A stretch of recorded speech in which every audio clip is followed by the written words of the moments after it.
देख सकते हैं आप प्रदेश से मैं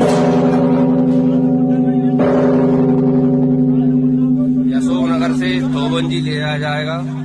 जी हाँ दोस्तों, जिला अशोकनगर से धोबंजी के लिए आज श्री जगत गुरु सदा सागर जी महाराज के आगमन में पद यात्रा पर है घंटा धोबंजी ले जाया जाएगा, क्योंकि वहां पर मौजी बंधन किया जाएगा 7 तारीख को। हाँ दोस्तों, 7 तारीख को मौजी बंधन किया जाएगा और 4 तारीख को सुबह वहां पर महाराज जी पहुंचेंगे।